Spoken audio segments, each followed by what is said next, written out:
Le projet de Wagon-Jeu, c'est la rencontre d'un lieu et d'une temporalité. Le lieu, c'est la friche Belle de Mai. Et le deuxième élément, c'est la temporalité sur Marseille-Provence 2013, où à un moment donné, cette capitale européenne vient accélérer, vient agréger des énergies déjà présentes, mais tout d'un coup vient les inscrire dans une temporalité très resserrée.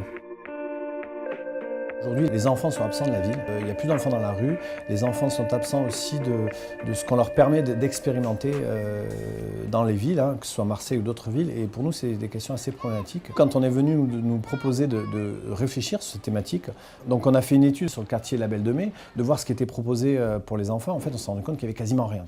Et donc on s'est dit, à un moment donné, ce projet-là peut être aussi le lieu de la rencontre, le lieu de l'échange, et peut permettre aux gens du quartier de venir accompagner leur enfant.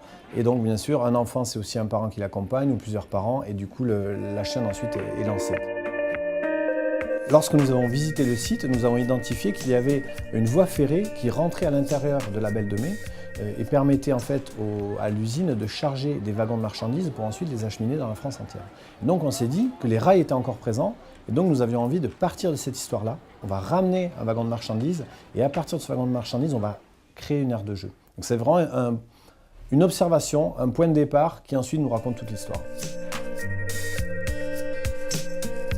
L'histoire qu'on s'est racontée, c'était de proposer une figure, donc un objet, qui soit pas trop défini, pour qu'aussi ce soit l'imaginaire de l'enfance qui puisse y rajouter et y voir ce que l'enfant a envie d'y voir. Et donc à la fois on peut y voir un dragon, on peut y voir une machine infernale, on peut y voir un vaisseau spatial, on peut y voir un peu tout ce qu'on veut. Donc là on est sur une espèce d'objet un peu étonnant avec ces trois langues qui en débordent, liées à différentes expériences et différentes classes d'âge.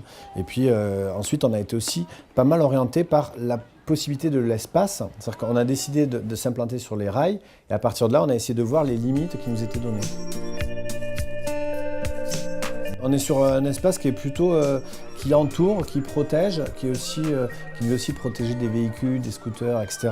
Qui est aussi un espace où voilà, l'enfant va jouer librement, et on permet à l'adulte ou à son parent à la fois de s'asseoir, avec la question des arbres aussi qui vont pousser, qui vont apporter une ombre. Le choix des couleurs aussi, ce jaune et ce rouge, sont aussi dans l'univers tout à fait du cirque qui nous semblait quelque chose d'intéressant.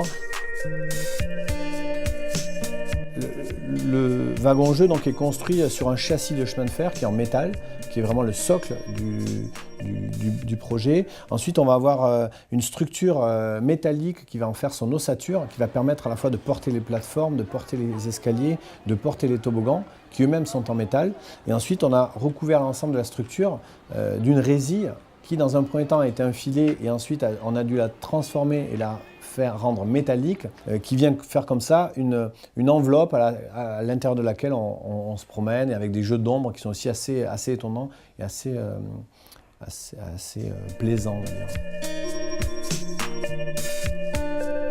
Donc là, on est vraiment dans une proposition qui a demandé énormément de travail, énormément de dessin. Je pourrais dire un petit mot aussi sur la complexité normative, qui a été un énorme frein et qui aujourd'hui nous pose beaucoup de questions aussi sur le fait qu'est-ce qu'il est encore possible de faire des choses pour nous, pour nos enfants, pour notre société, pour le fait d'être ensemble dans une ville. Et aujourd'hui, les freins sont vraiment incroyables. Il faut une volonté de faire pour arriver à mener à bien ce genre de projet.